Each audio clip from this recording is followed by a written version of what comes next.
प्रिया रोशनी आएंगी शायद। क्या बेटा क्या? सर प्रिया रोशनी करेगी ज्वाइन। क्यों ऐसा? सर वो नॉन मेडिकल स्टूडेंट है। तो ऐसे ही अच्छा, मतलब बैठने के लिए? सर वो देखना चाहती है बायो कैसी होती है। अरे नहीं बेटा नहीं, अरे नहीं, मेरे को बेटा सब लोग ये पीसीएम लेने वाले हैं 1 महीने के बाद सारे लोग सबसे पहले वरुण लेगा। नहीं सर, मैथ से आपकी मैथ नहीं आती। वरुण ने फॉर्म फिल कर दिया ऑलरेडी। सर ऑलराइट, मेरी चलिए चलिए चलिए चलिए आगे देखते हैं आज हमें क्या करना है। So in the last class we have done something in terms of the collecting duct, हमने देख लिया था। Then we have discuss in terms of your like PCT DCT का काम क्या क्या होता है, ये सब चीज हमने यहाँ पे देख ली थी। चलो बेटा अब यहाँ पे ध्यान दो, अब चैट में बातें नहीं करनी आप लोगों ने, ठीक है? सो वो सब चीज हमने यहाँ पे देख ली थी। So that is something we have seen, right?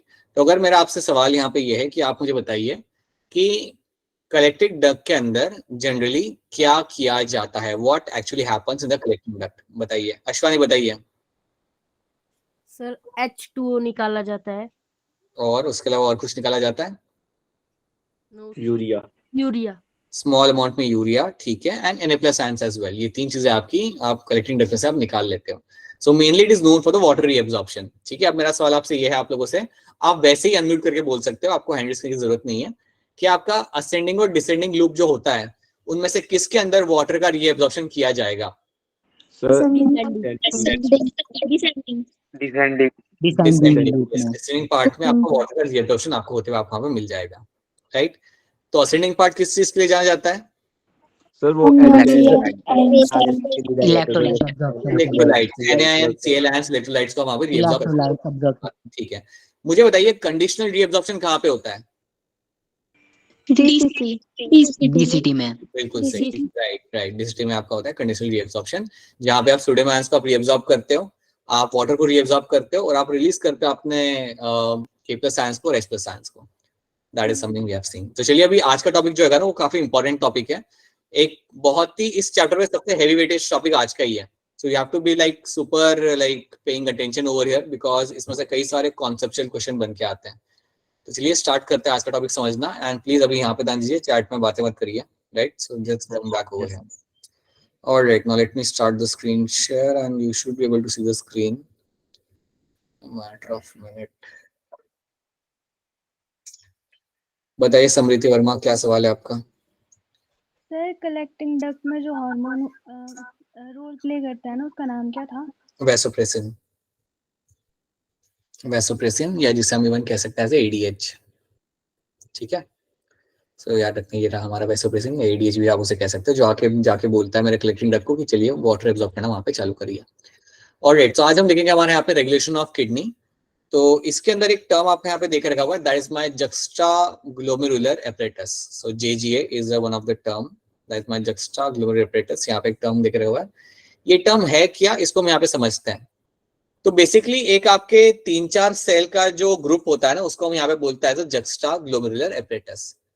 तो इसमें है क्या, क्या मिलेगा मुझे इसके अंदर, इसको हम पहले यहाँ पे देख लेते हैं, राइट? तो जब भी हमारे सामने ये टर्म आएगा जुक्स्टाग्लोमेरुलर एपरेटस, पहले याद रखना कि ये आपको नेफ्रॉन के आसपास मिल जाए। सिंपल सी बात है, ये आपको मिलेगा नेफ्रॉन के आसपास, it is seen near by the nephron. कहाँ मिल जाए एग्जैक्टली मैं आपको बाद में बताऊंगा, जितना बता रहा हूँ पहले आप उस पर ध्यान दीजिए, राइट? सो इसके अंदर आपको याद रखने 3 सेल्स आपके यहाँ पे आपको मिलते हैं। एक आपका यहाँ पे होता है जुक्स्टाग्लोमेरुलर सेल्स, एक ये होता है, एक ये सेल्स का नाम होता है यहाँ पे जुक्स्टाग्लोमेरुलर सेल्स। दूसरे आपके यहाँ पे होते हैं, एक और सेल यहाँ पे आपके आएंगे जिनका नाम आपका यहाँ पे होगा macula densa, macula densa. That is the second cell we'll get to see. And the third cell you will get to see over here is called as my Lacis cell. इनको हम बोलते हैं यहाँ पे as a Lacis cell. तो याद रखना आपके पास 3 सेल्स के नाम मैंने यहाँ पे लिख के रखे हुए, यहाँ पे जुक्स्टाग्लोमेरुलर सेल्स, मैक्यूला डेंसा और लेसिस सेल्स। अब ये तीनों सेल एक एरिया में आपको मिलते हैं, एक रीजन में आपको मिलेंगे, नेफ्रॉन के एक एरिया में आपको मिलेंगे, और इन सेल्स को कलेक्टिवली हम एक नाम देते हैं, यहाँ पे इस रीजन को हम एक कलेक्टिवली नाम देते हैं, और वो नाम है मेरे यहाँ पे juxtaglomerulus apparatus, juxtaglomerular apparatus, so JGA। इतनी बात पहले दिमाग, और कुछ जानने की जरूरत नहीं है, क्या कर रहा है, क्यों कर रहा है, कुछ जानना नहीं है, पहले आप इतना दिमाग में आप इसे बिठाओ कि ये मुझे यहाँ पे मिलते हैं देखने के लिए। अब ऐसे तो पता चलेगा नहीं, इसको हम थोड़ा पिक्चर इसका देखते हैं। Let's try to see the picture over here. तो यहाँ पे जब आप पिक्चर देखोगे तो पिक्चर में आपको लेबलिंग मिलेगी।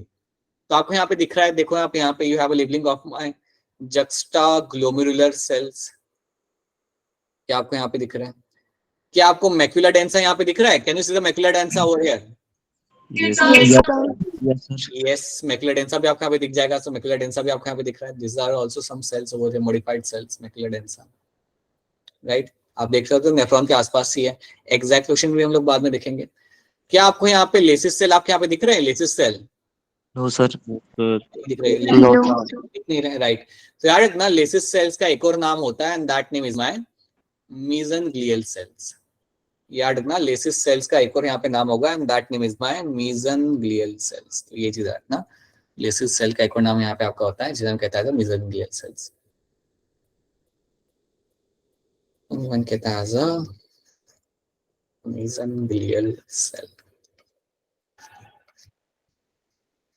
क्या काम होता है इसका बाद में हम देखेंगे कभी, अभी हमें इसको देखने की जरूरत नहीं है।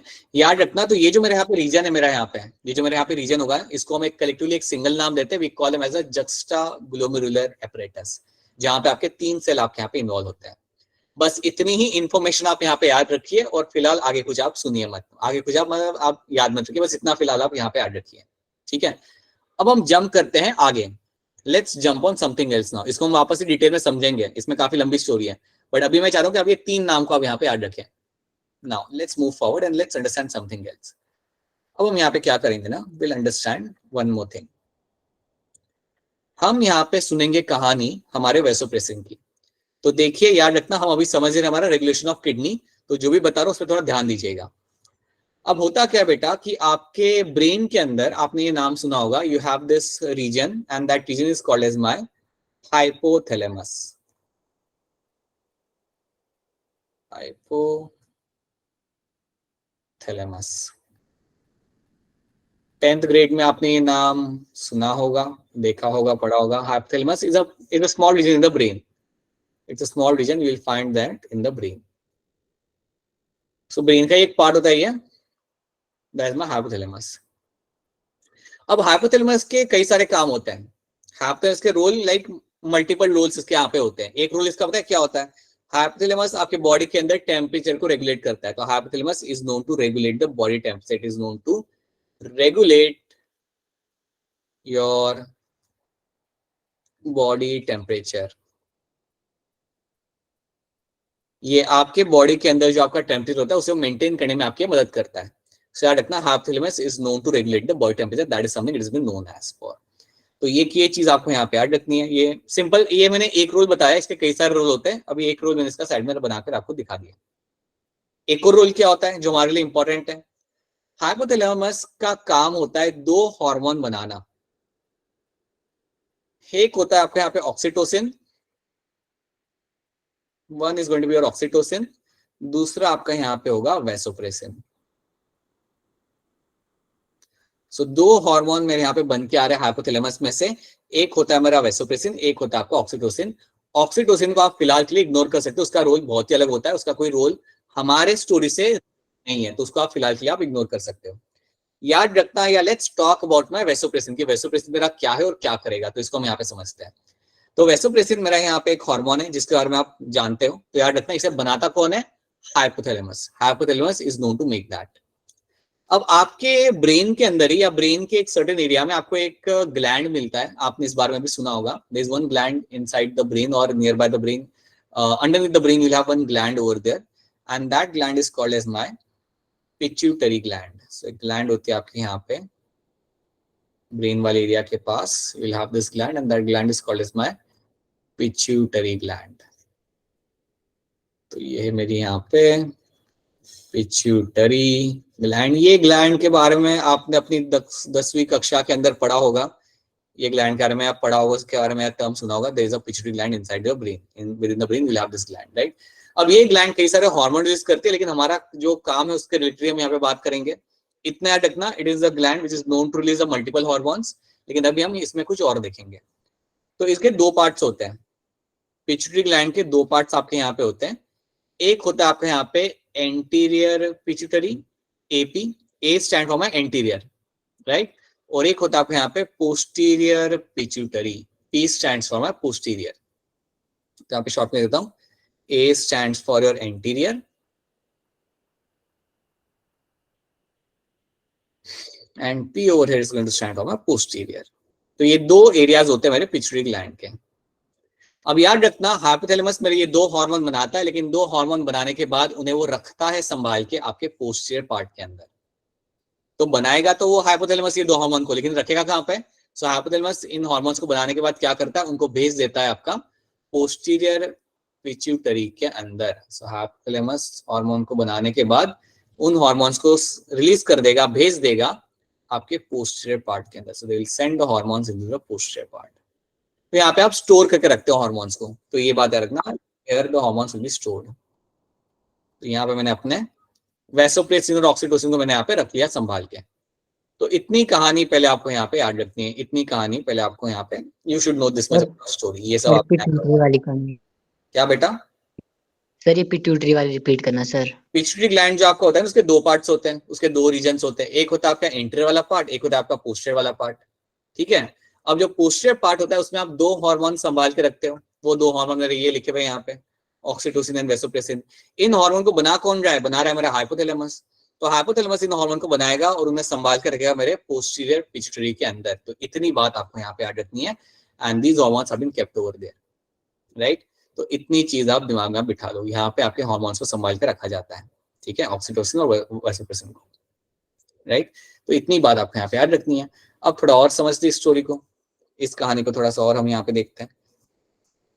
तो कहानी में बात ऐसी है कि आपके बॉडी के अंदर होते हैं कुछ रिसेप्टर्स जिन्हें हम कहते हैं osmo receptors. Osmo receptors within your body, within the brain, right, within your brain also you will have some receptors जिन्हें हम कहते हैं ऑस्मो रिसेप्टर्स। अब रिसेप्टर करते क्या है, राइट, ये जो रिसेप्टर है आपके यहाँ पे, इनका काम क्या होगा? पता है, आपने जब ह्यूमन हार्ट पढ़ा था तो आपने एक टर्म सुना था कीमो रिसेप्टर, कुछ याद आ रहा है आपको? जब हम ह्यूमन हार्ट पढ़ रहे थे या जब हम पढ़ रहे थे, not human heart, breathing and exchange of gases, तब हम एक टर्म याद करते थे कीमो रिसेप्टर करके। Chemo receptor on the Arctic arc and your carotid arc, या कैरोटिड आर्टरी के अंदर आर्टिक आर्टरी के अंदर आपका कीमो रिसेप्टर वहां पे होता है। किसी को याद आ रहा है? ये टर्म हमने पढ़ा था। Yes sir. ये रिसेप्टर्स आपके express science of CO2 level को डिटरमाइन करते थे, उन्हें उनको डिटेक्ट करते थे, ठीक है। वैसे ही आपके यहाँ पे ऑस्मो रिसेप्टर है। ये क्या करेगा, इसको हम देखते हैं यहाँ पे। Let's see what this receptor is known for. इस रिसेप्टर का काम होता है ये जानना कि ब्लड के अंदर वाटर का बैलेंस है सही से या नहीं है, राइट। तो ये बेसिकली करता क्या है, it is going to detect the change in the water in the blood. It is going to detect any change in body fluid. So body fluid में अगर कोई changes होते हैं, right, समझो अगर आपके ब्लड के अंदर पानी थोड़ा कम हो गया, ओके, तो ये चीज को डिटेक्ट करेगा मेरे यहाँ पे ऑस्मो रिसेप्टर। ये रिसेप्टर का काम होता है कि अगर आपके ब्लड के अंदर पानी की थोड़ी कमी हो जाती है तो उसे वो डिटेक्ट कर सकता है। या मैं कह सकता हूं any change in the osmolarity, any change in osmolarity. अगर आपके ब्लड के ऑस्मोलैरिटी के अंदर अगर कोई चेंजेस आते हैं तो भी वो डिटेक्ट कर लेगा कि यार इसमें पानी कम हो चुका है, सॉल्यूट बढ़ चुका है। तो अगर ऐसा कुछ होता है तो ये लोग उसे डिटेक्ट कर लेते, तो any change in the osmolarity is also been detected. तो ये काम होता है मेरे रिसेप्टर का, जो देख लेता है कि यार इसमें तो कोई चेंजेस आ रहे हैं, इस लड़के ने सुबह से पानी नहीं पिया है, रिसेप्टर एक्टिवेट होंगे और फिर वो अपना सिग्नल भेजेंगे किसी और को। तो ये बात यहाँ पे आ रखना कि रिसेप्टर का यही काम होता है कि ये लोग बॉडी के अंदर जो भी आपका पानी का बैलेंस अगर आपका चेंज होता है, कम होता है, बढ़ता है, उसको वो लोग डिटेक्ट कर सकते हैं। और फिर वो लोग क्या करेंगे, अगर समझो आप में से कोई है जिसने सुबह से पानी नहीं पिया और भागम-दौड़ी कर रहा है क्लास के अंदर, फिर ग्राउंड पे भी, फिर वापस क्लास के अंदर, right.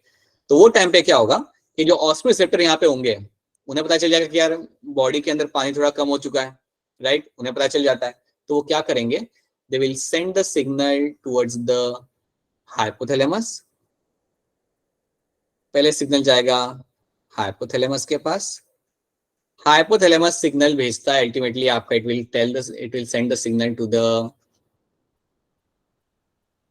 Posterior part of pituitary.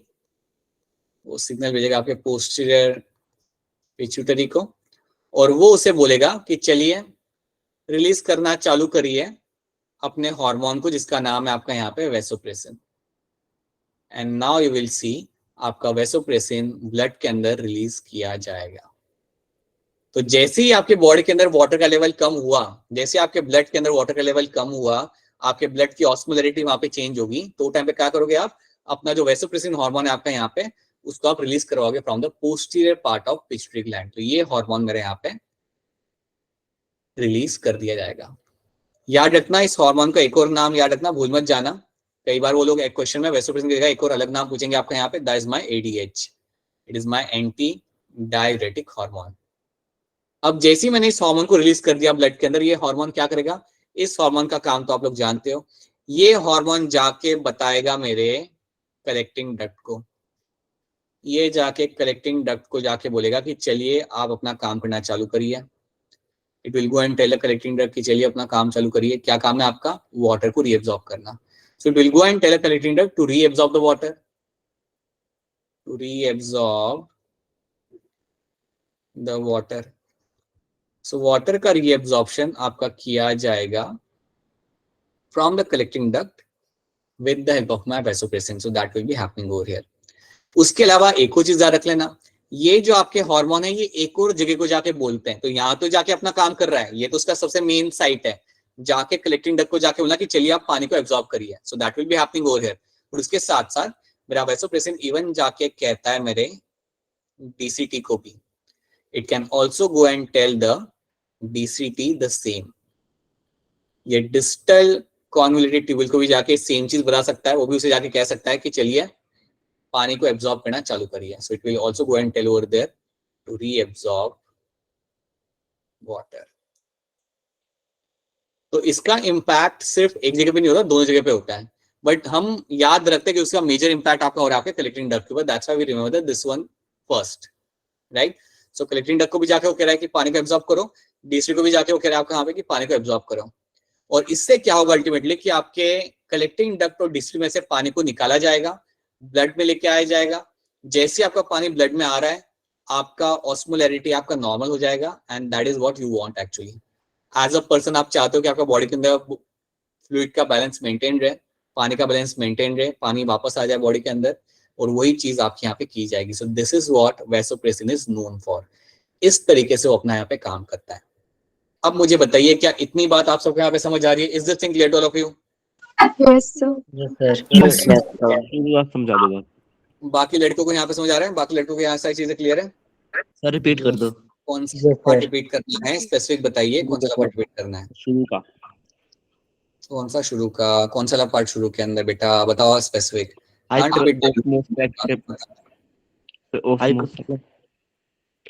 एक एक करके। अच्छा, ऑस्मो रिसेप्टर। ऑस्मो रिसेप्टर वो रिसेप्टर होते हैं जिनका काम होता है ये डिटेक्ट करना कि आपके बॉडी के अंदर फ्लूइड का बैलेंस कम हुआ है ज्यादा हुआ। ये रिसेप्टर्स आपको बॉडी में like you will find them in the brain, brain में आपको ये रिसेप्टर मिल जाते हैं, और भी डिफरेंट पार्ट्स आपको रिसेप्टर मिल सकते हैं। एंड दिस रिसेप्टर्स का काम क्या होता है, अगर आपके ब्लड के अंदर ऑस्मोलैरिटी चेंज हुई, अब आप जानते हो, अगर आपको याद होगा तो आपकी ऑस्मोलैरिटी जो होती है ना, वो जनरली आपको मालूम नहीं होगा, बट इज अराउंड 300 जितनी आपकी होती है। अगर वो आपकी चेंज हुई, या मैं वो भी भूल जाओ, आप इतना याद रखो कि अगर आपके ब्लड के अंदर पानी का लेवल कम होता है या बढ़ता है, राइट, वो टाइम पे इन लोगों को पता चल जाता है। और जब कम होता है तब ये लोग क्या करते हैं, ये लोग सिग्नल भेजते हैं हाइपोथैलेमस को कि चलिए आप अपना पोस्टीरियर पिट्यूटरी के थ्रू आपने वैसोप्रेसिन को रिलीज कराई है। तो ये क्या करेगा हाइपोथैलेमस, अल्टीमेटली डायरेक्टली इनडायरेक्टली इसको जाके बोलेगा पोस्टीरियर पिट्यूटरी को कि फटाफट अपने हार्मोन वो वहां पे रिलीज कर दें, and then the hormone will come and will tell the collecting duct DCT कि चलिए आप अपना पानी का एब्जॉर्प्शन वहां पे चालू कर दीजिए। तो यही काम होता है मेरे यहाँ पे ऑस्मो रिसेप्टर का। ठीक है, बताइए अभिषेक, क्या आपका क्या सवाल था? जल्दी बताइए, जल्दी। नो सर, मेरा नहीं था सर, वरुण का था। अच्छा, वरुण का था ना, ठीक है। दैट इज समथिंग तो ये बात आपको यहाँ पे क्लियर कट याद रखनी है. This is something should be clear to all of you. अब मेरा आपसे यहाँ पे एक सवाल है और एक चीज आपको मैं बताना भी चाहूंगा, इसको सुनिएगा ध्यान से. ये टॉपिक में से कई बार क्वेश्चन घुमा के आपके सामने पूछे जाएंगे. अगर कोई पर्सन है जिसने बहुत सुबह से पानी नहीं पिया और वो बहुत काम कर रहा है, फिजिकल एक्सरसाइज कर रहा है, तो याद रखना उसके अंदर एडीएच का लेवल हाई ही रहेगा. उसके अंदर वैसोप्रेसिन का अमाउंट आपको ज्यादा मिलेगा ताकि आप ज्यादा पानी को आप वहां से निकाल सको आपके कलेक्टिंग डक्ट में से. राइट. अगर समर का महीना है, गर्मी का महीना है, आप ग्राउंड में खेल रहे हो, फुटबॉल खेल रहे हो, वॉलीबॉल खेल रहे हो, राइट, तो वो टाइम पे भी आपका एडीएच का लेवल आपको अच्छा मिल जाएगा आपके ब्लड के अंदर, क्योंकि एडीएच क्या करेगा, जाके बोलेगा आपके नेफ्रॉन को कि वहां से आप पानी को निकालिए, क्योंकि गर्मी का महीना है और बॉडी के अंदर पानी की कमी हो सकती है. So you will conserve the water. ठीक है. अब इसका अपोजिट भी हो सकता है. अगर ठंडी का महीना है, आप घर पे बैठे हुए हो, कोई फिजिकल एक्टिविटी आप नहीं कर रहे हैं, आपने बहुत ज्यादा पानी पी के रखा हुआ है, तो वो टाइम पे एडीएच का लेवल ब्लड में ज्यादा देखने के लिए आपको नहीं मिलता, बहुत कम अमाउंट में रिलीज किया जाएगा. तो वो टाइम पे एडीएच या वैसोप्रेसिन का लेवल आपके ब्लड के अंदर आपको काफी कम मिलेगा, बिकॉज जरूरत नहीं है ना. अगर आप अच्छा खासा पानी पी रहे हो, वैसे भी आप ठंडी का मौसम है तो आपका कुछ ज्यादा पानी का लॉस भी नहीं हो रहा, लाइक पसीना भी नहीं छूट रहा, तो आपको पानी को इतना कंजर्व करने का टेंशन नहीं है. थोड़ा पानी चला गया यूरिन के साथ तो चला गया, कोई मसला नहीं है उसमें, कोई दिक्कत नहीं है. ठीक है. तो ये चीज भी आप यहाँ पे याद रखना कि एडीएच का लेवल लाइक डिटरमाइन करता है कि आपकी कंडीशन क्या है, एनवायरमेंट की, आपकी बॉडी की कंडीशन क्या है. So that determines the ADH level in the blood. क्या ये वाली बात आप सबको समझ आ रही है मैं क्या कह रहा हूँ? No sir, Yes. रिपीट करना. मैं ये कह रहा हूँ आपसे कि अगर समझो आप गर्मी में आप बाहर खेल रहे हो, राइट, आप फुटबॉल खेल रहे हो, पसीना छूटेगा नहीं छूटेगा वरुण तुम्हें, या नहीं छूटेगा? सर आएगा ना, पसीना आएगा, एकदम पसीना पसीना हो जाएगा. सो फ्लूइड निकल रहा है ना, बॉडी के बाहर फ्लूइड निकल रहा है. Yes sir. तो ऐसे टाइम पे आपकी बॉडी चाहती है कि पानी को कंजर्व किया जा सके, और पानी को कंजर्व करने के लिए आप क्या करोगे, आपका वैसोप्रेसिन का अमाउंट ज्यादा मिलेगा. आपका वैसोप्रेसिन का अमाउंट जो होगा आपका ब्लड के अंदर वो आपको ज्यादा मिलेगा, क्योंकि वैसोप्रेसिन क्या करेगा, ज्यादा से ज्यादा पानी को बचाएगा नेफ्रॉन में से, किडनी में से, ताकि वो पानी को आप ब्लड में ला सको. तो ये चीज याद रखना कि अगर धूप में खेल रहे हो, भागम दौड़ी कर रहे हो, तो वैसोप्रेसिन का लेवल आपका अच्छा रहेगा ब्लड के अंदर. That means it will conserve the water. Varun समझ आया? Yes sir. पता चला नहीं चल रहा? सर चल गया पता. हाँ, थैंक यू. वही चीज आपकी अपोजिट भी हो सकती है. ठंड के मौसम में तुम बैठे हुए हो घर पे, कुछ नहीं कर रहे, राइट, सर ने 20 क्वेश्चन करने के लिए दिए थे, वो भी नहीं किए, और पानी पी रखे हो आप अच्छे से बढ़िया तरीके से. तो वो टाइम पे क्या हो रहा है कि पानी का तो नुकसान हो नहीं रहा, आराम से बैठे हो आप, तो वो टाइम पे वैसोप्रेसिन आपको इतना नहीं मिलता ब्लड के अंदर. ठीक है. बताइए बताइए क्या क्वेश्चन है आपका, जल्दी बेटा जल्दी. पसीना वाटर होता है या नहीं? पसीना water plus some amount of salt होता है. So it's a water loss. So losing पसीना is losing a water, mainly water and small amount of salt. ठीक है. तो ये चीज याद रखना. So that is one thing. So that's why you have to know कि यहाँ पे इसका काम क्या होता है. चलिए आगे देखते हैं. हाँ बेटा अहमद सिंह बोलो. सर जैसे हम सर गर्मियों में सर ज्यादा पानी पीते हैं और सर सर्दियों में कम पीते हैं, तो सर उसमें भी सर वैसोप्रेसिन सर काम अभी वो समझ आ गया ना, कॉन्सेप्ट समझ आ गया ना तुम्हें? कॉन्सेप्ट समझ आया ना वरुण? क्या समझा मैंने तुम्हें? वो समझ आया नहीं आया? आ गया सर. बस अब एंड में, अब सारे सवाल एंड में पूछना, तो क्लास आगे बढ़ेगा नहीं, और फिर सिलेबस आगे बढ़ेगा नहीं. Now that is something we have done. अब ये वाली स्टोरी हमने यहाँ पे देख ली. अब ये स्टोरी को यहाँ पे खत्म करते हैं. Now let's move on to my juxtaglomerular apparatus. अब हम जाते हैं हमारे जक्स्टाग्लोमेरुलर एपरेटस के पास. इसकी कहानी हम समझते हैं. अब इसकी कहानी काफी अलग से होती है. सो लेट्स सी इसकी कहानी में यहाँ पे क्या होता है. तो एक काम करते हैं, इसकी कहानी को हम एक स्टोरी की तरह ही स्टार्ट करें ताकि आपको यहाँ पे समझने में आपको आसानी होगी. तो यहाँ पे क्या होगा, what will happen in this story ना, कि अज्यूम कर लो कि एक एक्सीडेंट हुआ है. अज्यूम करते हैं कि एक एक्सीडेंट होता है कहीं पे, there is a accident happening at place, और वहां पे आपका होता है ज्यादा ब्लड लॉस, और एक्सीडेंट में उस पर्सन का वहां पे होता है ब्लड लॉस. ठीक है. So that person will have a excess of blood loss. अगर आपका ब्लड लॉस हो रहा है एक्सीडेंट के टाइम पे, तो आप मुझे बताइए, अगर किसी का खून काफी बह रहा है तो क्या ब्लड प्रेशर कम होगा या ज्यादा होगा उस पर्सन के अंदर? कम हो जाएगा. बिल्कुल सी बात है, सिंपल सी बात है कि आपका ब्लड प्रेशर वहां पे थोड़ा सा कम हो जाएगा. So at that point what will happen, because of the excess of blood loss, what will happen, the blood pressure will be low. So blood pressure जो होगा उस पर्सन का वहां पे लो हो जाएगा, it will be low over there because of the excess of blood loss. अब आप मुझे बताइए कि अगर किसी का ब्लड प्रेशर कम होता है तो उसका जीएफआर क्या ज्यादा होगा या कम होगा? जीएफआर का वैल्यू, ग्लोमेरुलर फिल्ट्रेशन रेट, कम होगा या ज्यादा होगा? ब्लड प्रेशर ही बॉडी का कम हो गया तो जीएफआर का वैल्यू क्या होगा, बढ़ेगा या कम होगा? बिल्कुल सही बात बेटा, ये भी कम ही होगा आप यहाँ पे। सो जीएफआर का वैल्यू मैंने यहाँ पे नीचे गिरेगा, so there will be a fall in the GFR, right. अब जीएफआर का वैल्यू नीचे जाने के लिए हमेशा आपको एक्सीडेंट कराने की जरूरत नहीं है। समटाइम इवन द डिहाइड्रेशन, अगर किसी को डिहाइड्रेशन हो जाता है ना, किसी का अगर लाइक पानी नहीं पिया सुबह से, तो वो टाइम पे भी क्या हो सकता है that you will can find कि आपका जीएफआर नीचे जा सकता है। ओके, आपका ब्लड प्रेशर नीचे जा सकता है डिहाइड्रेशन वाली कंडीशन के अंदर, एंड जीएफआर का वैल्यू आपका नीचे जा सकता है। सो जीएफआर का वैल्यू कई कंडीशंस के अंदर आपका नीचे जा सकता है। ये कंडीशन इसलिए यूज की ताकि आप इमेजिन कर पाओ। अब सोचो कि अगर आपके बॉडी के अंदर जीएफआर का वैल्यू नीचे गया, अगर आपके बॉडी के अंदर जीएफआर का वैल्यू नीचे गया, अब यहाँ पे क्या होता है? तो याद रखना कि आपका जो जक्स्टा ग्लोमेरुलर एपरेटस था, वहां पे आपके एक सेल थे जिनका नाम था आपका जेजी सेल्स, मतलब जक्स्टा ग्लोमेरुलर सेल्स। ये सेल्स क्या करेंगे? They will release a hormone. ये एक हार्मोन यहाँ पे रिलीज करेंगे, उस हार्मोन का नाम आपका यहाँ पे होगा रेनिन। तो ये चीज याद रखना कि इन्होंने यहाँ पे एक हार्मोन रिलीज करना है, and that hormone over here is called as my renin. तो ये चीज पहले आप दिमाग में बिठाओ कि यहाँ से एक हार्मोन आ रहा है, ठीक है। सो ये जो एपरेटस था मेरे यहाँ पे, याद है ना, उसमें 3 सेल थे, उसमें से एक सेल था मेरे यहाँ पे जक्स्टा ग्लोमेरुलर सेल्स। वहां से आपका एक हार्मोन यहाँ पे आएगा, and that hormone over here is called as my rennin.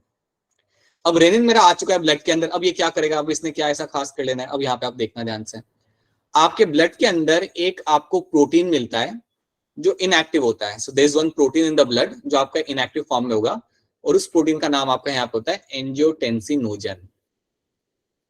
Angiotensinogen.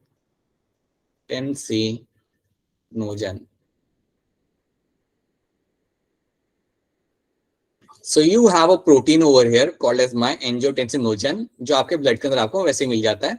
याद रखना कि ये जो प्रोटीन है ना, ये इनएक्टिव है। ये जो प्रोटीन मेरा यहाँ पे, ये मेरा इनएक्टिव है। So this protein is actually a inactive protein. आपको याद है एक और हमने ऐसा टर्म सुना था फाइब्रिनोजन करके, कुछ याद आ रहा है? वो जो नोजन जब भी आता है ना एंड में, जब भी नोजन आए ना, समझ आना वो इनएक्टिव है। नोजन लगा हुआ है तो मतलब इनएक्टिव है। तो फाइब्रिनोजन भी आपका इनएक्टिव था, उसे हम कन्वर्ट कर देते फाइब्रिन के अंदर। यहाँ पे भी आपका एंजियोटेंसिनोजन है जो आपका इनएक्टिव है यहाँ पे, राइट। और अगर आपसे कोई पूछ ले, समझो आपसे अगर आपका रिलेटिव पूछ ले कि एंजियोटेंसिनोजन बनता कहाँ पे, तो आपने बोलना लिवर। आपने बोलना है लिवर। लिवर आपका लोकेशन होता है जहां पे आपका एंजियोटेंसिनोजन बनाया जाता है। So this is the site जहां पे इसको हम बनाते हैं, इस प्रोटीन को हम बनाते हैं, ठीक है। अब देखो यहाँ पे होगा क्या, ये तो आपका वैसे ही ब्लड के अंदर घूम रहा है, ये तो ऐसे ही फ्री है, और वहां पे आपका वो घूम रहा है। अब यहाँ पे क्या होगा, आपका जो रेनिन होता है, आपको जो रेनिन होता है वो जाके क्या करेगा, वो जाके इसको जाके करेगा break. So it will go and break the angiotensinogen, या मैं कह सकता हूँ उसको वो लाइक कट करेगा, या तुम ब्रेक करेगा, जो भी आप बोलना चाहो। सो एंजियोटेंसिन को जाके ब्रेक करेगा हमारे यहाँ पे renin. So renin will go and cleave और कट द और ब्रेक डाउन द एंजियोटेंसिनोजन। और जैसे ही वो एंजियोटेंसिन को जाके ब्रेक करता है या उसको कट करता है, तो हमें पता है क्या मिलेगा, हमें मिलेगा इसका एक्टिव फॉर्म, हमें मिलेगा एंजियोटेंसिनोजन का एक्टिव फॉर्म। और जो एक्टिव फॉर्म यहाँ पे मेरा बन के आएगा दैट इज माय एंजियोटेंसिन 1। उसको मैं शॉर्ट में लिखूंगा एज ANG1। रोमन नंबर है A1, आई मत बोलना, मैं तो बोलोगे angiotensin I, right. So that is my angiotensin 1 मुझे यहाँ पे बन के मिल जाएगा। कैसे मिला मुझे यहाँ पे? रेनिन जाके इसके ऊपर जाके काम किया, renin went and cleave the angiotensinogen, it went and break the angiotensinogen to give us the angiotensin 1, that is the active form. अब जो मेरा angiotensin 1 है, ये क्या करेगा, ये मेरा कन्वर्ट किया जाएगा into my angiotensin 2। इसको आप कन्वर्ट करते हो, इसको कन्वर्ट करोगे आप into your angiotensin 2, ठीक है। तो याद रखना angiotensin 1 को हमने यहाँ पे कन्वर्ट किया आपके angiotensin 2 के अंदर, और ये करने के लिए आपका एक एंजाइम आपके यहाँ पे मदद करने वाला है, और उस एंजाइम का आपका यहाँ पे नाम होगा एंजियोटेंसिन कन्वर्टिंग एंजाइम। ये भूलना मत, ACE लिख देता हूँ यहाँ पे, it's called as my angiotensin converting enzyme. तो ये टर्म आपको यहाँ पे याद रखना है कि angiotensin 1 will convert into my angiotensin 2 with the help of my ACE, that is my angiotensin converting enzyme. और अब मेरा एंजियोटेंसिन 2 मेरा यहाँ पे बन चुका है। तो पहले तो इतनी कहानी सुनो और इतनी कहानी याद रखो कि GFR मेरा नीचे गया। जैसे मेरा GFR नीचे गया, what will happen, JG cell ने रिलीज किया मेरा रेनिन। रेनिन जाके मेरे एंजियोटेंसिन रीजन को ब्रेक करेगा and will give me the angiotensin 1 मेरा कन्वर्ट किया जाएगा 2 के अंदर with the help of my angiotensin converting enzyme. क्या इतनी बात आप सबको यहाँ पे समझ आ रही है? Is this thing clear to all of you? Yes, sir. ठीक है। अब देखो यहाँ पे क्या होता है। अब ये जैसे आपका यहाँ पे एंजियोटेंसिन 2 यहाँ पे आपका बना, now what will happen, it is known as a very strong vasoconstrictor. Angiotensin 2 जाना जाता है as a strong वासोकंस्ट्रिक्टर।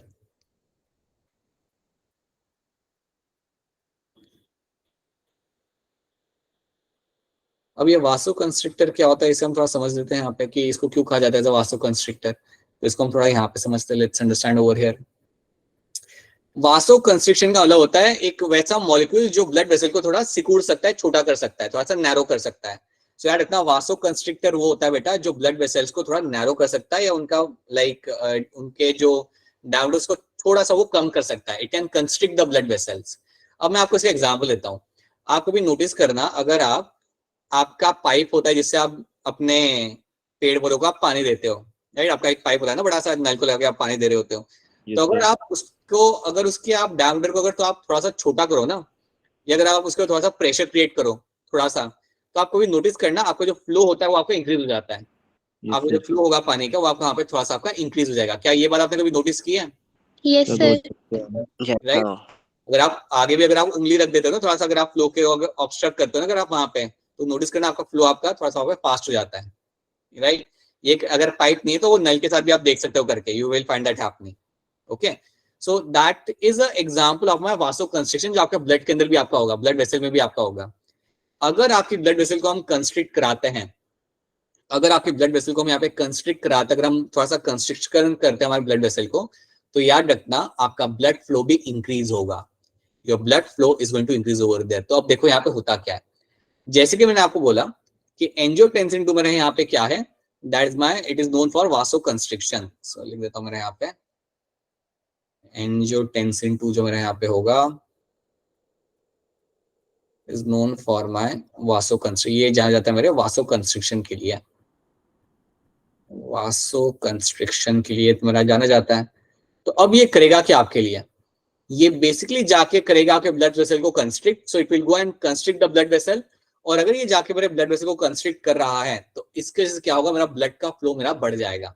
Because of that what will happen, the blood flow is going to increase. या मैं कह सकता हूं कि मैं यहाँ पे लिखूंगा मैं यहाँ पे अपना, because of this the blood flow will increase. अगर मेरा ब्लड फ्लो इंक्रीज हो रहा है तो अल्टीमेटली क्या होगा, मेरा GFR भी मेरे यहाँ पे बढ़ेगा। I will find there is going to be a increase in the GFR। तो डायरेक्टली जाके आपके GFR को ये इंक्रीज कर सकता है। It can directly go out there and can increase the GFR all by itself. तो क्या करेगा पता है, ब्लड वेसल जाके थोड़ा कंस्ट्रिक्ट करेगा। जैसे उसने कंस्ट्रिक्ट किया ब्लड वेसल को, आपका ब्लड फ्लो वहां पे बढ़ने लगता है। जैसे आपका ब्लड फ्लो वहां पे बढ़ेगा, यू विल फाइंड कि आपका GFR का वैल्यू आपका नॉर्मल आ जाता है, मतलब जितना होना चाहिए उतना आपका वापस आ जाएगा। तो ये चीज पहले आपको यहाँ पे याद रखनी है कि एंजियोटेंसिन 2 आपका इस तरीके से काम करता है। अगर आपकी ब्लड वेसल है ऐसी बड़ी सी, अगर आपकी ब्लड वेसल है यहाँ पे, समझिए मेरी यहाँ पे ब्लड वेसल है, राइट? अगर मैं कह रहा हूँ कि मुझे इसे कंस्ट्रिक्ट करना है, सो कंस्ट्रिक्ट करने का मतलब यहाँ पे होता है कि इसको मैं थोड़ा सा छोटा कर दूंगा, इसको मैं थोड़ा सा छोटा करूंगा, इससे मेरा ब्लड फ्लो यहाँ पे इंक्रीज किया जा सकता है। I can find the blood flow here can increase. So this is my vasoconstriction. Vasoconstriction. क्या ये वाली बात सबको समझ आ रही है? Yes sir. सच्ची बताना, अगर कोई दिक्कत आ रही है तो बता देना इसके अंदर, ठीक एक है? बार रिपीट कर दो पूरे को। पूरा तो रिपीट नहीं होगा, स्पेसिफिक बताओ क्या रिपीट करना है। ये वाला ना वासोकंस्ट्रिक्शन रिपीट करना है ना, या सर स्टार्टिंग से ह्यूमन किडनी से नो नो सर, यहाँ से करना है, फिर बताओ। सर रैनर से सर ब्रेक होता है एल्बिट्रॉस वाली स्टोरी से हाँ देखो यहाँ पे हो क्या रहा है, यहाँ पे आपका एक चीज आता है कि जैसे आपका यहाँ पे एंजियोटेंसिन 2 बनाना आपका यहाँ पे ये आके डायरेक्टली जाके ब्लड वेसल्स को, या मैं कह सकता हूँ आपकी स्पेसिफिक अगर मैं बात करूँ तो like it can go and tell the blood vessels, like specific अगर मैं बात करूँ आपका एफरेंट आर्ट्रियोल्स उनको भी जाके बोल सकता है that they should undergo constriction. अगर मेरी ब्लड वेसल के अंदर आपको कंस्ट्रिक्शन होते हुए अगर आपको मिलता है तो उससे क्या होगा, आपका ब्लड फ्लो वहाँ पे बढ़ जाता है। जितना आपका ब्लड फ्लो स्लो हो चुका है वो आपका यहाँ पे इंक्रीज हो जाएगा, और अगर मेरा ब्लड फ्लो वहाँ पे बढ़ेगा तो याद रखना अल्टीमेटली मेरा यहाँ पे जीएफआर भी मेरा यहाँ पे इंक्रीज हो जाता है। यही इसका काम होता है। तो आपकी ब्लड वेसल अगर ये आपकी नॉर्मल है, this is my normal blood vessel, so this is my constricted blood vessel. यहाँ पे आपका कंस्ट्रिक्शन आपका यहाँ पे हो चुका है ब्लड वेसल का, ठीक है। और जैसे आपके यहाँ पे you will have a much more higher flow of the blood, तो आपका ब्लड फ्लो यहाँ पे आपका इंक्रीज हो जाता है। वही चीज आपके यहाँ पे एंजियोटेंसिन 2 आपके यहाँ पे करेगा। इसके बाद चलो ये तो इसने एक काम किया, बट ये इनफ नहीं है, ये इसने यहाँ पे काम कर दिया, but that is not something जिसकी वजह से सारा मतलब सब कुछ ठीक हो जाएगा। ये तो ये कर ही रहा है, डायरेक्टली जाके जीएफआर को इंक्रीज करेगा ये। इसके अलावा एक और चीज आपको याद रखनी है, अब ये ध्यान से सुनना, एंजियोटेंसिन 2 जो आपका यहाँ पे होगा ये जाके बोलेगा एक ग्लैंड को to release something. So angiotensin 2 जो आपका ब्लड में बन चुका है अब इसका एक और काम होता है। तो एक रोल तो हमने देखा कि डायरेक्टली जाके ब्लड को कंस्ट्रिक्ट करेगा, दूसरा काम आपका इसका ये होता है कि ये जाके बोलेगा एक ग्लैंड को, और उस ग्लैंड का यहाँ पे नाम होगा एड्रेनल ग्लैंड। अब एड्रेनल ग्लैंड में भी होता क्या है ना कि वहां पे भी डिवीजन होता है, वहां पे भी आपको डिवीजन मिलता है। तो अगर मैं बनाऊं यहाँ पे मेरा एड्रेनल ग्लैंड, तो यहाँ पे भी आपको दो चीजें आपको मिल जाती है। So within the gland we'll have two parts. The center part over here is called as my medulla. Center part over here is called as my medulla. Medulla क्या करता है, क्यों करता है, हमें जानने की जरूरत नहीं है। और जो outer part जो मेरा यहाँ पे होता है उसे हम कहते हैं यहाँ पे एज अ कॉर्टेक्स। इसको हम बोलेंगे यहाँ पे एज अ कॉर्टेक्स। आपको याद यहाँ पे ये रखना है कि आपका एंजियोटेंसिन 2 जाके अपनी कहानी बोलेगा या जाके कुछ बताएगा मेरे एड्रिनल कॉर्टेक्स को। तो ग्लैंड के अंदर भी याद रखना, वो पूरे ग्लैंड को जाके कुछ नहीं कहता, वो स्पेसिफिक जाके बोलेगा जो भी उसे बोलना होगा अपने एड्रिनल कॉर्टेक्स को। It will go and tell the adrenal cortex, और कॉर्टेक्स जाके बेसिकली जाके वो ये कहता है कि आप कुछ रिलीज करिए। और जो एड्रिनल कॉर्टेक्स आपका यहाँ पे होता है, यहाँ से आपका एक हार्मोन अब रिलीज किया जाएगा, and that hormone is called as my aldosterone. तो यहाँ से अब जो मेरा यहाँ पे हार्मोन निकल के आएगा, that hormone over here is called as my aldosterone. तो ये बात आप पहले आप याद रखो कि यहाँ से मेरा एल्डोस्टेरोन अब निकल के आ चुका है। तो सडनली क्या हुआ, एंजियोटेंसिन 2 ने क्या किया, जाके बोला मेरे एड्रिनल कॉर्टेक्स को कि चलिए आप रिलीज करिए मेरे एल्डोस्टेरोन को, और एल्डोस्टेरोन अब मेरा रिलीज करके ब्लड के अंदर भेजा जा चुका है।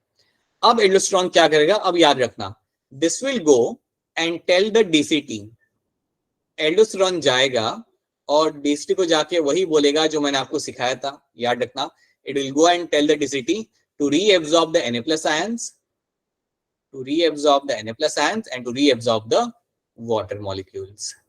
So water molecules और Na+ ions को reabsorb करने के लिए मेरा यहाँ पे एल्डोस्टेरोन जाके बोलेगा इस कंडीशन में, it will go and tell the DCT to reabsorb my Na+ ions and to reabsorb my water molecules. इनको हम करेंगे यहाँ पे हमारा reabsorb। अब इनको reabsorb करने से यहाँ पे क्या होता है वो भी हम समझ लेते हैं। तो ये चीज आप ध्यान से सुनना। सी, जैसी आपका लेट्स से जैसे आपका यहाँ पे एल्डोस्टेरोन है, आपका यहाँ पे यह वो एल्डोस्टेरोन, राइट। ये मेरा जाके कह रहा है, याद रखना, ये मेरा निकला वहां से आपके एड्रिनल कॉर्टेक्स से, और जाके अब ये जाके बोलेगा मेरे यहाँ पे डीसीटी को, और डीसीटी को जाके उसने बोला कि चलिए आप एब्जॉर्प्शन करना चालू करिए, किसका, सोडियम आयंस और वाटर का। अब इसका फायदा क्या होता है, जैसे आप सोडियम आयंस को रीएब्सॉर्ब करते हो, जैसे आप वाटर मॉलिक्यूल को रीएब्सॉर्ब करते हो, तो जैसे आप वाटर को लेके आओगे ब्लड वेसल के अंदर, याद रखना आपका ब्लड वॉल्यूम इंक्रीज होगा। जैसे आप इन दोनों को एब्जॉर्ब करते हो और जैसे आपका वाटर आता है आपका ब्लड के अंदर, आफ्टर द रीएब्जॉर्प्शन, आपको याद रखना है ये करने से क्या होगा, आपका ब्लड वॉल्यूम इंक्रीज होता है। Because of the absorption of this water molecules, what will happen, the blood volume is going to increase. Blood volume जो आपका काफी कम हो गया था is going to increase. अब जैसे ही आपके यहाँ पे ब्लड वॉल्यूम इंक्रीज होगा तो उसके जैसे क्या होगा, आपका ब्लड प्रेशर भी बढ़ेगा।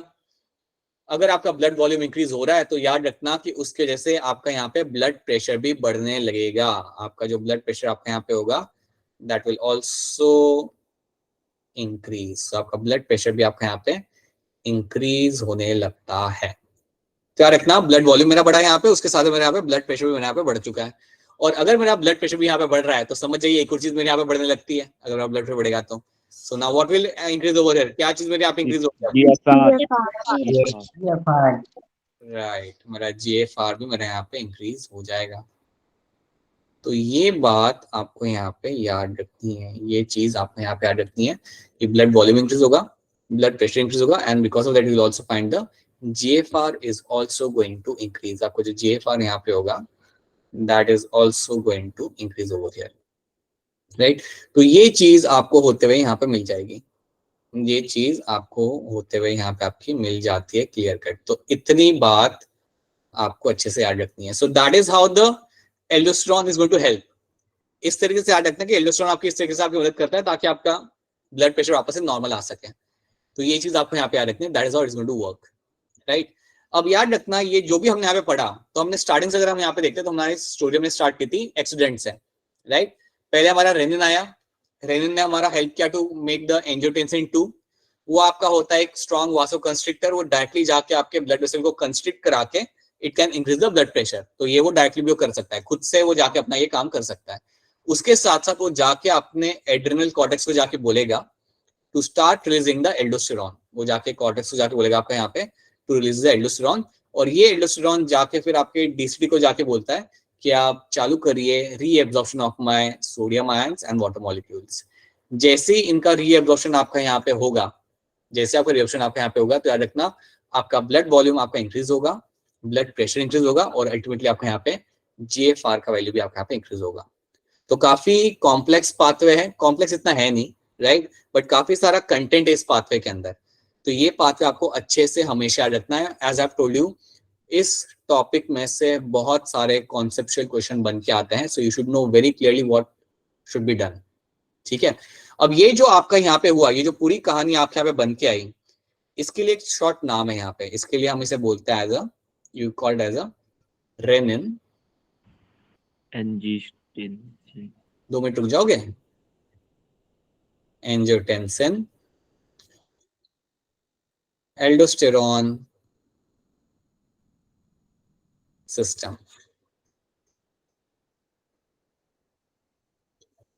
रेनिन एंजियोटेंसिन एल्डोस्टेरोन सिस्टम, इसको इवन हम शॉर्ट में बोलते हैं as a RAS, is also in short called as RAS. ये पूरा जो आपका यहाँ पे सिस्टम है, आपका यहाँ पे this complete pathway over here is going to help to increase the blood pressure, to increase the GFR। ये पूरा सिस्टम आपकी हेल्प करता है, याद रखना GFR को इंक्रीज करने में, राइट। सो रेनिन एंजियोटेंसिन एल्डोस्टेरोन सिस्टम और रास पाथवे जिसे हम इवन कह सकते हैं, ये आपका पूरा इंक्रीज करता है आपके GFR को। तो ये चीज आपको यहाँ पे समझ के याद रखनी है।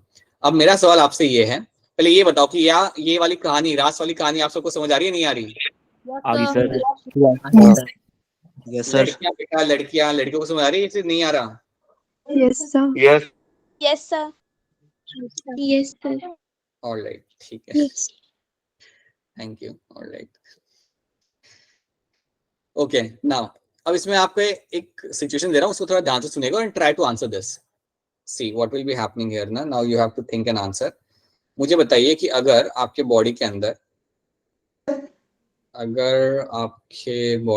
If you have a renin का सिक्रीशन आपके बॉडी में फिजूल में हो रहा है, बहुत ज्यादा हाई है, जरूरत नहीं है तभी आपका रेनिन आपके बॉडी के अंदर आ रहा है, इसकी जरूरत है नहीं, कोई जरूरत नहीं इसकी, लेकिन तब भी आपको ये रिलीज किया जा रहा है और बॉडी के अंदर बहुत ज्यादा ये बढ़ रहा है।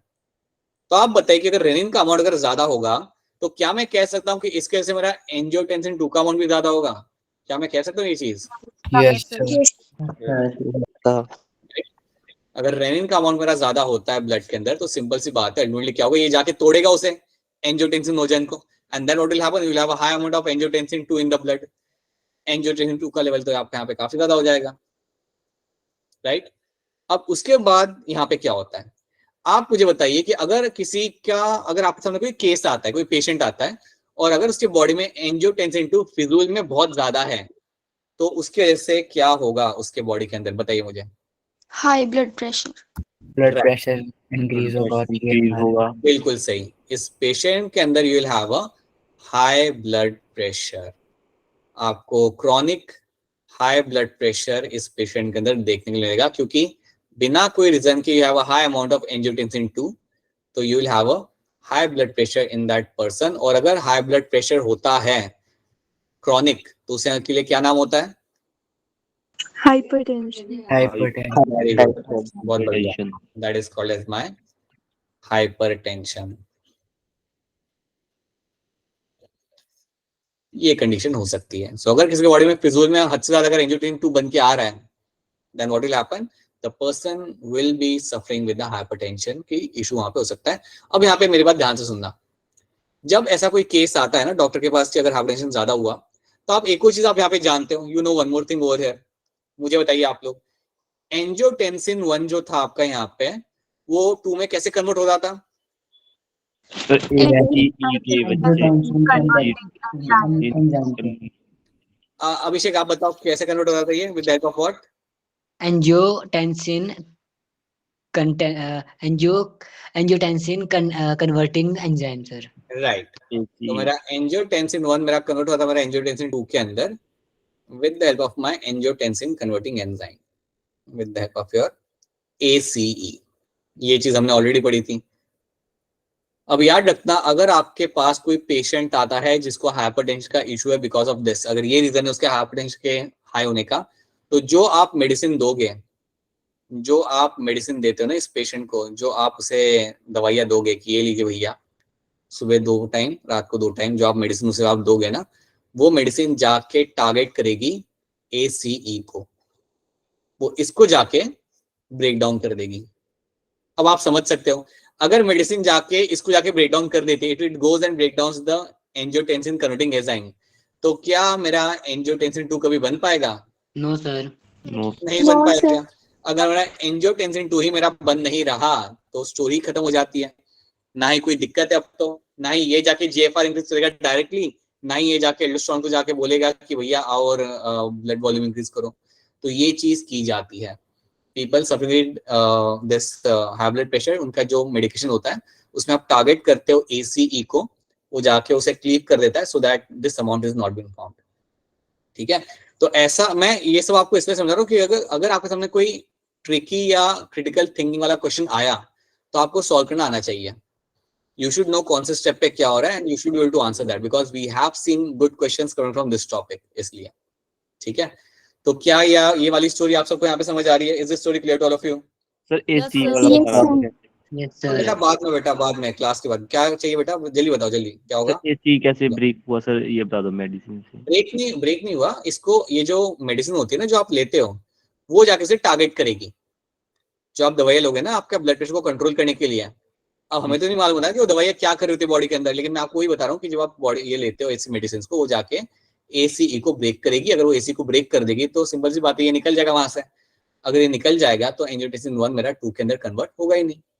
वरुण समझ आया?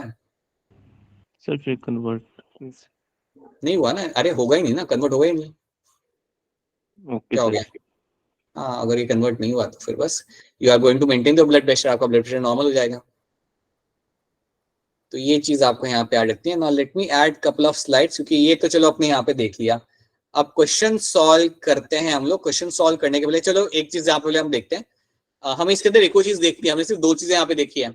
हमने देखी है हमारी कहानी वैसोप्रेसिन वाली, और हमने देखी है हमारी कहानी अबाउट माय रास सिस्टम वाली। ये 2 कहानी हमने देखी। इसके अंदर एक और स्टोरी आती है, जो काफी ही जरूरी स्टोरी है। उसके बारे में हम थोड़ा सा कहाँ पे बात करें, यहाँ पे हम बात कर सकते हैं, हाँ यहाँ पे बात कर लेते हैं। No we can not talk over here, allow नहीं करेगा। सो एक और स्टोरी यहाँ पे आपकी आती है। उस स्टोरी को मैं थोड़ा सा आपको रफली आइडिया देता हूँ। अच्छा पहले ये हम देख लो, let's understand over here what is happening. यहाँ पे you have no ADH, you have a no ADH और you have a ADH। अगर आपका ADH ब्लड में नहीं आता तो देखो यहाँ पे क्या हो रहा है, large volume of dilute urine has been form. एक लार्ज वॉल्यूम में डाइल्यूट यूरिन आपको बनाया जाएगा, क्योंकि वो वाटर आप यहाँ से निकाल नहीं रहे। सो लार्ज अमाउंट में डाइल्यूट यूरिन आपको बनाया जाता है। दूसरी कंडीशन आपके यहाँ पे क्या है, या वो एडीएच, अगर एडीएच आपका यहाँ पे आ रहा है तो याद रखना इससे क्या होगा, आपका कॉन्सेंट्रेटेड यूरिन आपका बनता है स्मॉल वॉल्यूम के अंदर। सो एडीएच आपके लिए बड़ा ही जरूरी होता है। ठीक है, चलिए अब देखते हैं क्वेश्चन आपसे सॉल्व हो पा रहे हैं। यहाँ पर हैंड रेज करना पड़ेगा आपको। यहाँ पे देखिएगा सारे क्वेश्चन कॉन्सेप्चुअल क्वेश्चन है तो ध्यान से करिएगा। क्वेश्चन नंबर 35 फटाफट हैंड रेज करिए और अपना आंसर बताइए जल्दी से। चलिए जल्दी जल्दी बेटा जल्दी। अंजू क्या होगा इसका आंसर? सर ऑप्शन ए है।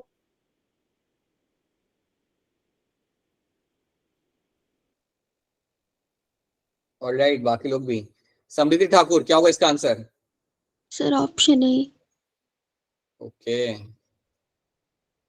अभिषेक क्या लग रहा है आपको?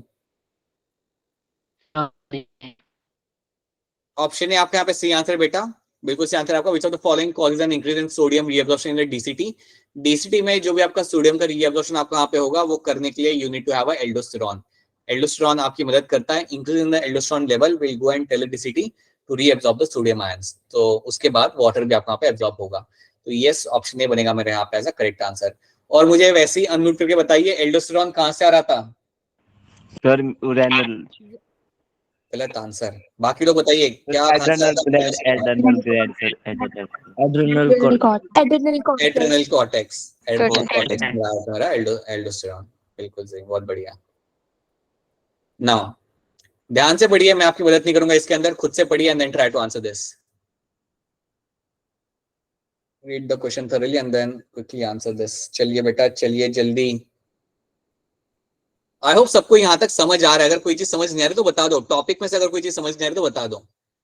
हाँ, कुछ ऐसा क्वेश्चन है ना कि किडनी महंगी क्यों होती है, वो सब बाद में डिस्कस कर सकते हैं, बट अगर टॉपिक में से कुछ है जो समझ नहीं आया then you can let me know. बताइए पुनीत क्या है आपका यहाँ पे answer? D. Puneet option D कह रहे हो यहाँ पे? पुनीत पुनीत पुनीत आप तो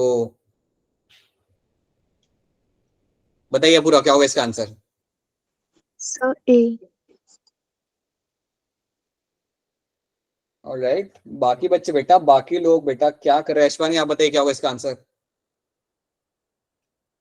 सर ए।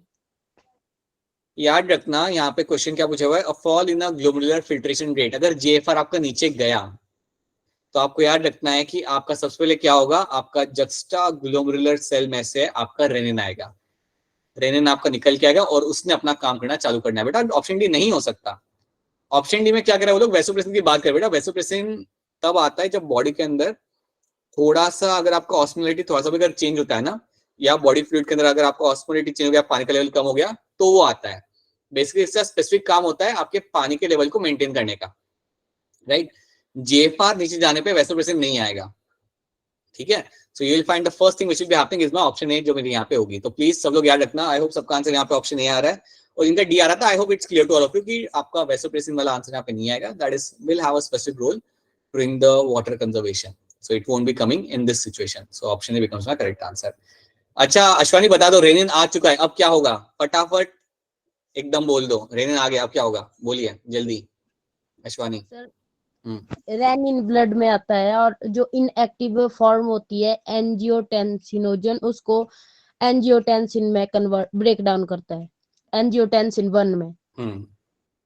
राइट, फिर एंजियोटेंसिन 1 जो है ACE उसको एंजियोटेंसिन 2 में कन्वर्ट करता है। वेरी गुड, फिर जो कि एक वास्को कॉन्ट्रैक्टर होता है, वासो कंस्ट्रिक्टर होता है, बिल्कुल सही है, right. Okay, it will go and constrict the blood vessel, जिससे ब्लड फ्लो आपका में बढ़ेगा, राइट। तो ये आपने बता दिया। उसके अलावा एक और चीज वो क्या करता है, जल्दी बताओ। जी है सिग्नल देता है एड्रिनल ग्लैंड को, कॉर्टेक्स को, कि एल्डोस्टेरोन रिलीज करे, राइट। और वॉल्डेस्टेरोन क्या करेगा अश्वानी? वो डीसीटी को सिग्नल देता है कि रीअब्जॉर्ब NaN और वाटर बहुत रीअब्जॉर्ब। बढ़िया, right, that's a correct answer. बिल्कुल सही एक्सप्लेनेशन आपने यहाँ पे, सही है, ठीक है। आप सब लोग इस क्वेश्चन को ध्यान से देखिए, सब लोग please see the question very thoroughly and then try to answer this. खुद से पढ़िए, take your time, take your 30 seconds, 20 seconds, 1 minute and then try to answer this. बड़ा ही अच्छा कॉन्सेप्चुअल क्वेश्चन है, आप इसको आंसर कर सकते हो, बिल्कुल कर सकते हो सोच समझ के। बताइए वरुण, क्या होगा इसका आंसर? बताइए वरुण। सर ऑप्शन ए। अच्छा, ए कह रहे हो आप। ये बाकी लोगों का भी देख लेते हैं। समृद्धि बताइए, अभिनव बताइए, अभिनव बोलिए कुछ। अंजू, अनुराधा है क्लास में? अनुराधा आप, अनुराधा क्या आपको हमारी आवाज आ रही है? Yes sir. तो बेटा बताओ, आंसर आंसर बताओ, क्या कर रहे हो, बोलो कुछ। हर्षिता एंड अरे कनिका नहीं है ना क्लास में, Kanika is absent from the class. Ayushi बेटा, आयुषी काफी दिनों के बाद आपको देख रहे हैं हम लोग यहाँ पे, कैसे हैं आप? Ayushi not in the class, alright. बताइए अपूर्वा, क्या होगा इसका आंसर? Option A. ऑलराइट। समृद्धि ठाकुर, आपको क्या लग रहा है? सर ऑप्शन ए। हिम्मत Singh,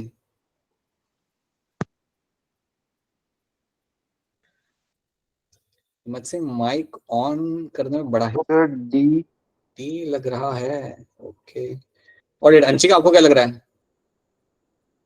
sir option A. Yes, option A मेरा बनेगा यहाँ पे एज करेक्ट आंसर। देखो अब मेरी बात ध्यान से सुनो, काफी लोगों को अगर समझ जा रहा है तो सुनो क्वेश्चन को ध्यान से, क्या कह रहे हैं यहाँ पे वो लोग। Which of the following statement is correct with respect to the kidney function regulation? Kidney function regulation के हिसाब से कौन सी स्टेटमेंट मेरी यहाँ पे सही है? ठीक है, अब एक एक करके हम स्टेटमेंट देखते हैं। तो पहले हम देखते हैं स्टेटमेंट डी को। डी यहाँ पे क्या कह रहा है? During summer when the body loses lots of water by evaporation, जब आप समर के महीने में आपके बॉडी से बहुत ज्यादा पानी निकल जाता है स्वेटिंग के through, the release of ADH is suppress. Suppress मतलब कम हो जाता है। ये लोग ये कह रहे हैं कि जब गर्मी के महीने में आपका पसीना छूट रहा है, पानी लॉस हो रहा है आपकी बॉडी से, तो वो टाइम पे एडीएच कम रिलीज किया जाएगा। क्या ये बात सही है या गलत है? गलत है सर। गलत है सर, गलत है। गलत है बिल्कुल रॉन्ग है। ये टाइम पे तो एडीएच ज्यादा आता है, ये टाइम पे तो एडीएच ज्यादा आता है और पानी को बचाने की कोशिश करता है आपके किडनी में से। तो ये स्टेटमेंट मेरा यहाँ पे हो गया रॉन्ग। ठीक है, देन स्टेटमेंट सी में यहाँ पे क्या करा है?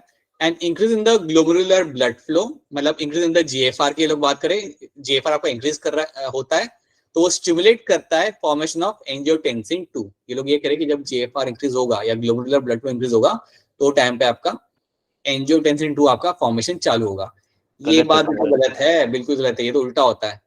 जब जीएफआर नीचे जाता है तब आपका एंजियोटेंसिन 2 बनता है। So this is also wrong.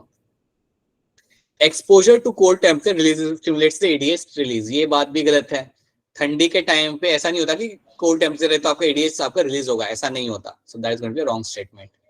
और जो आपका ऑप्शन ए आपका यहाँ पे है, that is a right statement. When someone drinks lots of water ADH release is suppressed, ये बात सही है। अगर आप अच्छे अमाउंट में, ज्यादा अमाउंट में अगर आप पानी पी रहे हो तो आपका एडीएच जो रिलीज हो रहा था आपके पिट्यूटरी ग्लैंड से, वो आपका कम हो जाएगा, वो सप्रेस हो जाएगा।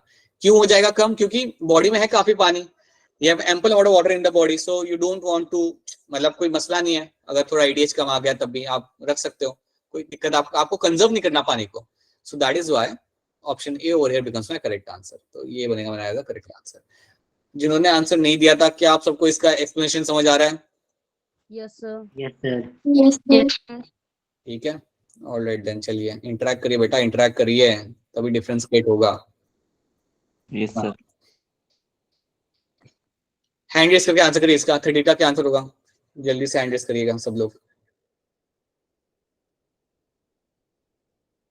सिंपल क्वेश्चन है बेटा। Angiotensinogen is a protein produce and secreted by, बताइए सिया क्या होगा इसका answer?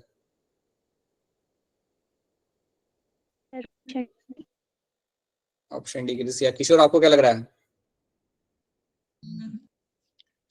Sir option D. Anju आपको क्या लग रहा है? Sir option D. Option D आप लोग यहाँ पे सिया से लिवर सेल्स आपको बनाते हैं, यहाँ पे एंजियोटेंसिनोजन आपको यहाँ पे लिवर सेल बनाते हैं, जिसको हम कन्वर्ट करते हैं एंजियोटेंसिन 1 के अंदर देन 2 के अंदर। ऑलराइट, सो कौन सा क्वेश्चन करके दे सकते हो? ये जो लोग क्वेश्चन अभी रहने देते हैं, अभी आपको टॉपिक कराने के बाद हम बाद में इस क्वेश्चन को करेंगे।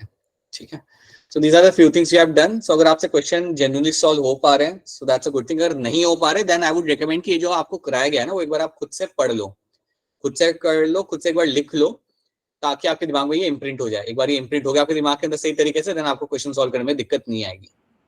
ठीक है, so that is something we have done आज के क्लास के अंदर। So let's wrap this up because I have another class right now. So alright then people, चलिए अगर कोई सवाल हो तो फटाफट पूछ लीजिए, अगर कोई सवाल नहीं है देन हम लोग फिर मिलते हैं कल के क्लास में वापस से, राइट।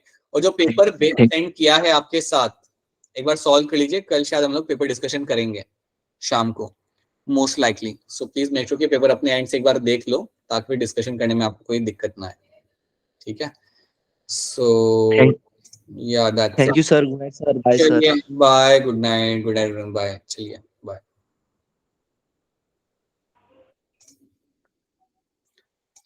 Bye sir. चलिए बाय बेटा।